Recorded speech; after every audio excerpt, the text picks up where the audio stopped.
El primer trimestre del año creció a 3.2. Creemos que su crecimiento estará alrededor de esas tasas en el 2010. La producción industrial americana es muy interesante porque, miren, la línea roja es la variación anual, tiene una clarísima recuperación, un crecimiento anual de 4% al mes de marzo, y las barras son los incrementos mensuales. Y miren, los incrementos son todos claramente positivos, prácticamente desde mediados del año pasado, aunque menor en marzo, de todas maneras siguen siendo positivos, y año a año es de 4%. Algo interesante que ha pasado es lo que sucede con el ingreso y el gasto de las personas en Estados Unidos. En el 2009 y a finales del 2008, ellos se encontraron en general con algo similar a lo que pasó en Japón. Hubo grandes burbujas de crédito, se dio mucho crédito, se compraron casas, valores, etcétera, y se inflaron los mercados. Entonces todos los mercados tenían grandes burbujas.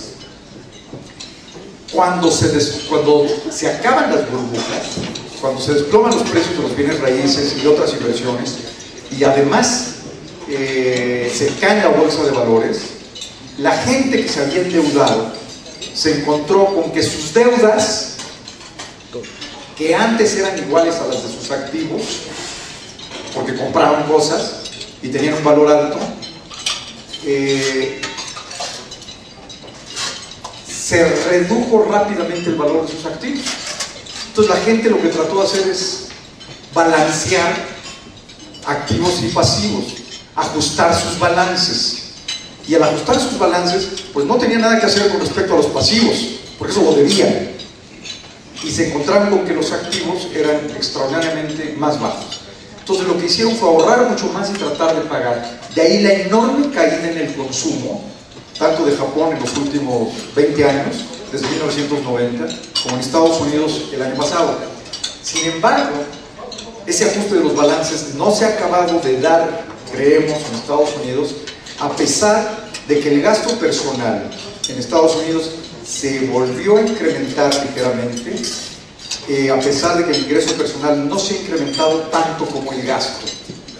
Eso implica que el ahorro personal del ingreso disponible de los americanos se está reduciendo de nuevo. Como ven aquí, 2009, esto que les decía es clarísimo, un incremento de ahorro, una reducción de consumo, pago de deudas, pero ahora el ahorro se va reduciendo, no a los niveles que tenían como porcentaje del ingreso disponible del 2006 y 2007, que fue cuando se incrementó enormemente esta demanda por bienes de consumo duradero y casas, etc. El crédito al consumo en Estados Unidos, el revolvente, que es fundamentalmente tarjetas de crédito, no se recupera, sigue abajo, y el no revolvente, que son otro tipo de créditos, sí se va incrementando. De todas maneras, el total está creciendo solamente una tasa de 1%.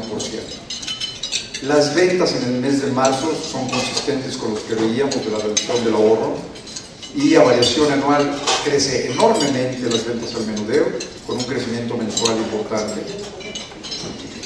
Y esto nos lleva además a ver importantes incrementos del empleo en Estados Unidos. En marzo se incrementa en 230,000 nuevos puestos de empleo, y en abril en 290. En el periodo de enero-abril, después de que enero y febrero fueron relativamente bajos, ya están casi cerca de los 600,000 empleos. ¿Cómo se compara esto con lo que sucedió el año pasado y durante la crisis? Esta es la pérdida de empleos en Estados Unidos durante el 2008 y el 2009. La pérdida total, sumando los 3.600.000 del 8 y los 4.740.000 del 9, es de 8.300.000 empleos. Sin embargo, el crecimiento del empleo es muy importante en lo que va del año, ¿no? En el 2010, 573.000 es un paso importante. Sin embargo, la tasa de desempleo, que estaba en 9.7, con este incremento del empleo también se incrementó el desempleo, lo que parece paradójico, pero tiene que ver con mayor búsqueda. Es decir, Esta cifra resulta de encuestas donde le preguntan a la gente si está buscando o no empleo. Cuando se sienten muy frustrados, si no encuentran empleo, dicen que no están buscando empleo y por lo tanto no cuentan como desempleados. Ahora que se incrementa el empleo, hay más gente que dice que ya está buscando empleo y el desempleo se incrementó. Pero es un fenómeno de la encuesta y la forma en que se mide eso. Con las importaciones, con el crecimiento de Estados Unidos, las importaciones de Estados Unidos también se están incrementando. Sus exportaciones también a menor tasa, pero las importaciones americanas se están incrementando de forma importante. Esto lleva a que su balance comercial se incremente. Todos los índices cualitativos de Estados Unidos son muy positivos. El índice de confianza del consumidor vuelve a tener, está por arriba de 50 puntos y estar arriba de 50 indica que es expansivo y que la economía, se espera que la economía crezca. De hecho, en abril vuelve a recuperar un nivel más alto de lo que había tenido pues, prácticamente desde el 2008.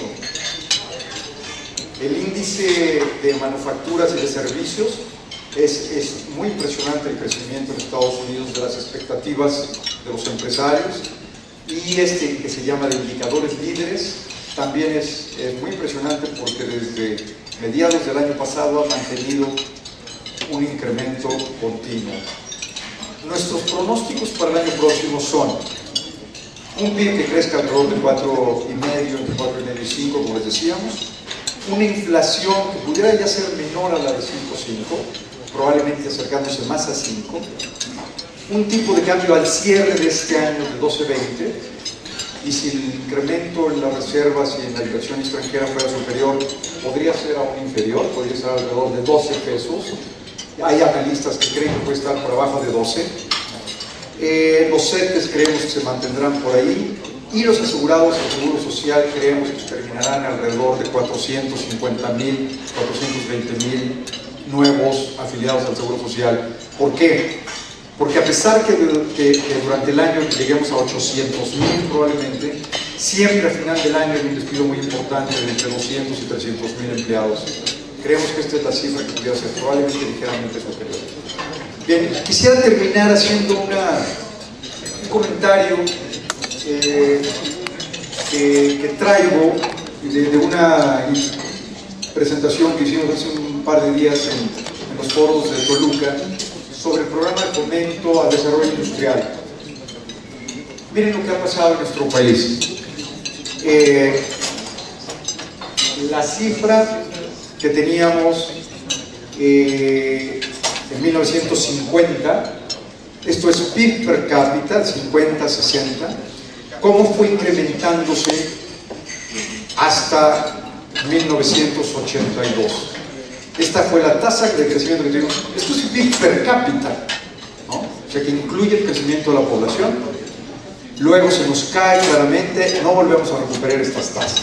Esta tasa de crecimiento era de 3,1%.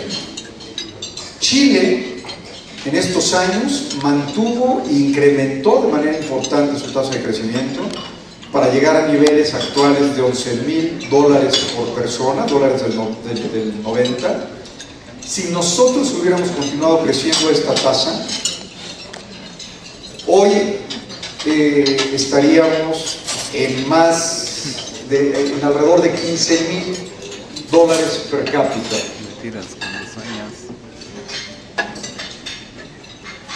Si esto tratamos de verlo en una perspectiva de 100 años, de 1950 al 2050, y hoy incrementáramos, que estamos en $8,000, incrementáramos nuestra tasa de crecimiento sostenida a 5%, podríamos llegar a $46,000 per cápita. Si solo mantuviéramos 3,5% de crecimiento, llegaríamos a 26, y si mantenemos la tasa que hemos mantenido en los últimos 30 años de 2%, estaríamos en $15,000. Solo incrementaríamos de 8 a 15. Ni siquiera la duplicaríamos, y acá se podría multiplicar por 6. La pregunta es: ¿qué sucedió? ¿Por qué dejamos de crecer? ¿Qué podemos hacer ahora?